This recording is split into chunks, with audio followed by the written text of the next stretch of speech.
You ever feel like you're not alone, even when you are? The night was quiet, too quiet.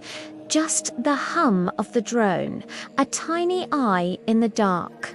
I was testing its new night vision, flying it low over the old abandoned lot behind my apartment. The air was still cold, carrying the faint smell of damp earth. Suddenly, a flicker. Just a shadow, really, at the edge of the drone's view. I thought it was a trick of the light, or maybe a stray animal. I steered the drone closer, my breath fogging the window. Nothing. Just the usual debris, overgrown weeds.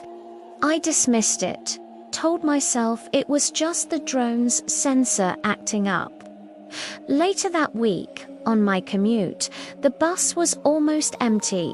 I caught a reflection in the window, a shape behind me, just for a second. When I turned, there was only the empty seat. My heart hammered. It felt like the same shadow. I tried to rationalize it. The glare from the streetlights, the dirty window, but the feeling lingered. At my boarding house, the old floorboards creaked. I always thought it was the wind or the house settling. But one night, my keys left on the dresser slid an inch, just an inch. I told myself I was tired, imagining things. I even mentioned it to Sarah, my roommate. She just laughed, said I was watching too many horror movies. Then, the drone footage, I was reviewing it, looking for anything I missed. And there it was. Not a shadow, not an animal, a figure. Tall, thin, almost blending with the night, but its movements. They weren't human. It was watching the drone. Watching me. My blood ran cold. I showed Sarah. She squinted. Looks like a tree branch, or maybe a person in a dark coat. But I knew it wasn't. The next day, walking home from school, I felt a strange chill, even though it was a warm afternoon. I saw it again in the reflection of my phone screen. It was standing across the street, perfectly still, partially obscured by a lamppost. When I looked up, it was gone. The air around me felt impossibly cold, like a pocket of winter in summer.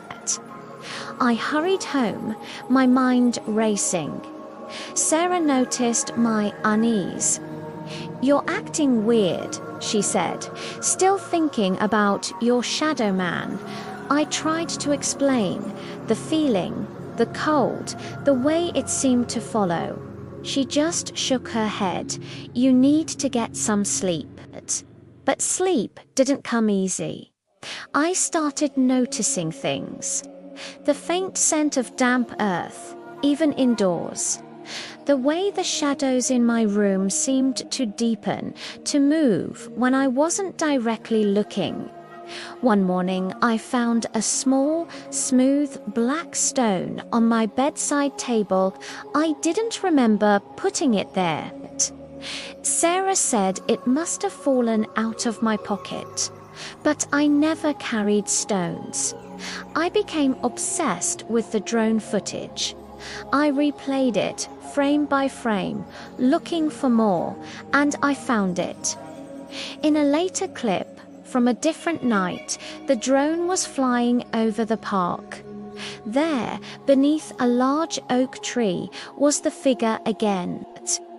This time, it wasn't just standing, it was looking up, directly at the drone, its head tilted at an unnatural angle.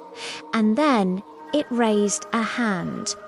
Not a wave, but a slow, deliberate gesture, as if acknowledging my presence. The final footage, the drone was hovering near my window a few nights ago. I had set it up to record continuously, just in case.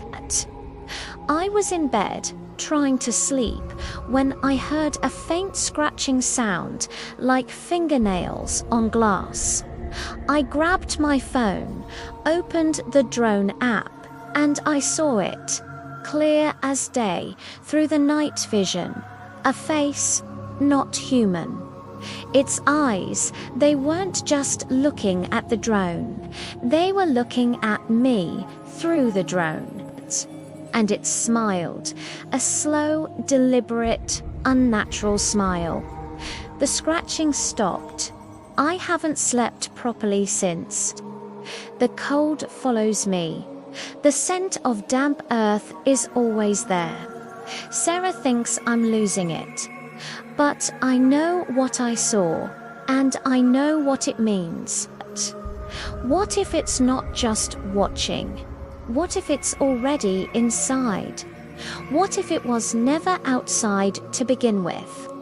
If you've ever felt that chill, that sense of being watched, follow 4 more stories that might just make you question everything you thought was real.